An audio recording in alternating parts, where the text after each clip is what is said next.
keeps you safe by blocking malicious websites with their threat protection feature.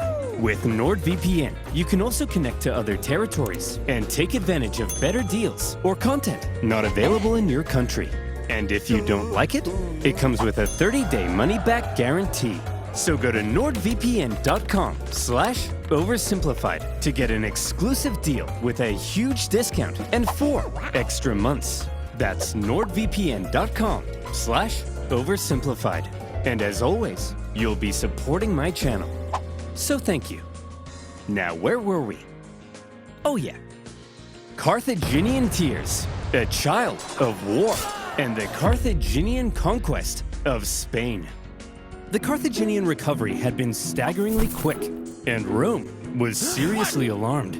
But they were also preoccupied with ongoing wars elsewhere, including an expansionist war to the north, where they were enslaving thousands of northern Celts.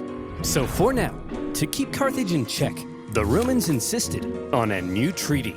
See this river? The two sides agreed that everything above it was in Rome's sphere of influence, while beneath it was Carthage. Under no circumstances were the Carthaginians to expand north of that river. But for now, Hamilcar and son were living it up. Well, son, here's to many more years of successful campaigning in Spain. Now, if you'll excuse me, I just have to go fight those guys. See you later, son. I love you. What the? Oh, crap. I drowned? Oh, well. Always remember, son. You are vengeance. Also, delete my browsing history. Hamilcar Barca was tragically ambushed at a river and drowned. His son-in-law, and possibly also his lover, no further questions, took charge for a while. But he too was later assassinated, leaving finally a 26-year-old Hannibal in charge of the Carthaginian armies in Spain. Sources say the men readily accepted him as their leader. He chose to suffer the same hardships as his men. He lived in the same conditions, was often the first into battle and the last one out. And it also helped that he looked a lot like his dad. He had the total respect of his men. If he said jump, they said how high. If he said tuck me in, they said how tight. If he said talk to a girl without peeing your pants, they said that's impossible. Nobody can do that. An army that would follow him anywhere would be crucial for exacting his vengeance against Rome. Hannibal's army had become a strong and loyal fighting force, and that was making a certain nation very uncomfortable. Seeing Carthage re-strengthen so quickly was not something Rome had expected, yet here they were, paying off their debts and expanding their territory. It didn't feel very much like Carthage was under Rome's thumb at all, and Rome wanted to put an end to it. Tensions were strung tighter than your liar's G-string, and all it would take was one incident to trigger all-out war. And in 219 BC, a city in Spain would find itself at the very center of that fateful incident, Saguntum. Remember that treaty declaring everything south of this river to be Carthage's sphere of influence? Well, Saguntum should therefore obviously be Carthaginian, right? Wrong! Saguntum had actually scored itself an informal alliance with Rome after Rome had helped it with an internal dispute. With Carthaginian encroachment, Saguntum began to fear for its independence, and Rome declared itself Saguntum's protector. But this clearly went against the Ebro River Treaty. So what on earth was Rome doing? Were the Saguntines and the Romans truly just BFFs? It's possible.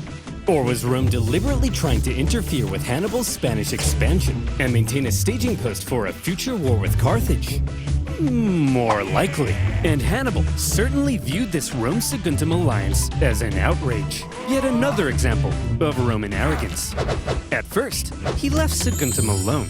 But having learnt from his father to hate all things Roman, and having inherited his father's dream of bringing Rome to its knees more and more, Hannibal may have begun to see Saguntum as an opportunity. Could this controversial alliance be just what devilish little Hannibal needed to kickstart a second war with Rome and restore Carthaginian dominance? It's even possible that Rome were also using Saguntum to goad Hannibal into a fight so they could go and kick him out of Spain. And as the two giants began gearing up for round two, the poor people of Saguntum had no idea that they were about to be crushed in the collision. Hey, your alliance with Saguntum is an insult, and we won't stand for it. They're our friends, Hannibal, and if you lay a finger on them, it'll be an act of war. Yeah, Hannibal, back the hell off. War, eh? I was thinking I might just besiege their city and massacre their people. I hope you do, Hannibal. Find out what happens. Yeah, we hope you do, Hannibal. Wait, what? Maybe I will. Go ahead. Kill them all. Okay then. Fine. Okay, guess I'll do just that. Consul, we look forward to it. Consul, you're gonna protect us though, right, Consul? Consul! Oh no! To top it all off, when the Saguntine people made the genius decision of raiding into Carthaginian territory, enough was enough. In an action that was guaranteed to provoke the Romans into war, Hannibal besieged the city. The siege of Saguntum lasted 8 cruel months before Hannibal broke through the city defenses and turned Saguntum into a killing field. It was a massacre. What the hell? Tell me I didn't just catch you massacring our friends, the Sugantes. Well, Consul, if you like the Sugantes so much, perhaps you should sug on these nuts. Hearing word of the attack on Saguntum, Rome was understandably in an uproar, and all eyes were now fixated on what would happen next, as Rome sent a delegation to Carthage, led by one of the most highly esteemed Roman senators, Fabius Maximus. He demanded an answer for Hannibal's sins. All right, listen up, scum. You've got a rogue general in Spain attacking a Roman ally. What are we supposed to do about it? Well, there shouldn't have even been a Roman ally in Spain. You're the aggressor here. Hand Hannibal over to us as a criminal so we can punish him severely. No, yes, no, yes. No. Look, I hold in the folds of my toga both peace and war. Which one should I let drop? Whichever one you want. Then I choose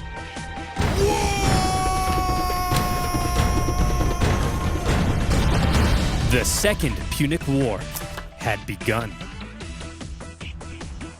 Pack it up, boys. We've got them. We already destroyed these clowns once, and we were the underdogs. Now, we're the overdogs? Hot dogs. Exactly. This is gonna be easy. Here's the plan. Consul Longus, you take your army and sail straight for Carthage. Burn that city to the ground. And Consul Scipio, you just head on over to Iberia and make sure this Hannibal guy doesn't do anything crazy. I mean, what's he gonna do? Cross the Alps? We're going to what? Cross the Alps. We're going to what? I just told you, Hannibal will freeze to death. Trust me, Jerome.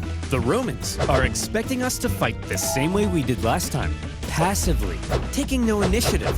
They think it's gonna be easy. So this time, we have to be aggressive. We have to go on the attack. It sickens me to say this, but this time, we have to be a little more Roman. You mean we're gonna take poops and baths together? But I'm insecure about my hairy legs. No, I'm saying this time, we're gonna take the fight to them. Think about it. Rome thinks they're simply going to invade us and win the war. So when they suddenly find themselves being invaded from the north, they'll freak out.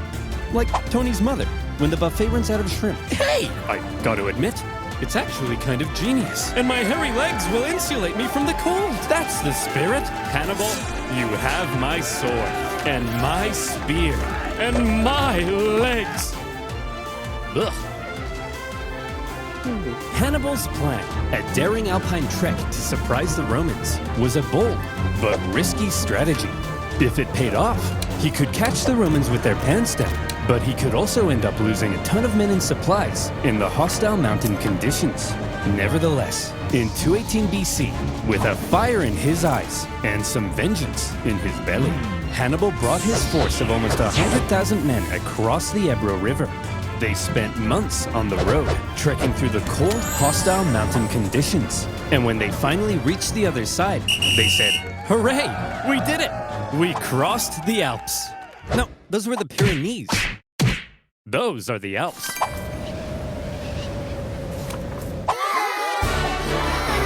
After crossing the Pyrenees, the army then had to pass through southern Gaul, a vast territory filled with